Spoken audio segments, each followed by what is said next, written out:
যদি কখনো দেখেন দুনিয়া আপনাকে ভাঙতে চাচ্ছে, নামাতে চাচ্ছে, ধ্বংস করতে চাচ্ছে, আপনি রবের উপর তাওয়াক্কুল করে নবীর প্রেম ভালোবাসা নিয়ে একটু ধৈর্য ধরে সময়ের অপেক্ষা করবেন, সময়ের অপেক্ষা করবেন, রবের হুকুম আসা পর্যন্ত সময়ের অপেক্ষা করবেন।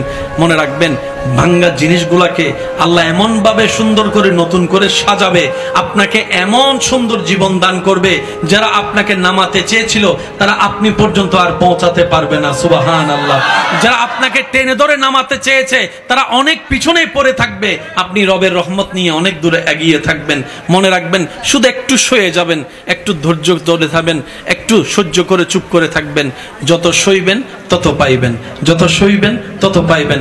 কোনো আফসোস নাই, কোনো আপত্তি নাই, কোনো হা হুতাশ নাই। রবকে শুধু এতটুকু বলবেন, যখনই মন খারাপ হবে সিজদায় মাথাটা ঝুঁকিয়ে, ইয়া রব, আমি যা পেয়েছি কোনো কিছু পাওয়ার যোগ্যতা আমার কাছেই নেই, সব তুমি দয়া করে দান করেছো, সব তুমি দয়া করে দান করেছো।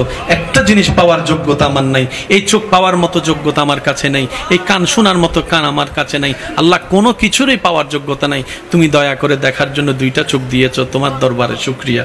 সুবহানাল্লাহ। তুমি শোনার জন্য দুইটা কান দিয়েছো রব, তোমার দরবারে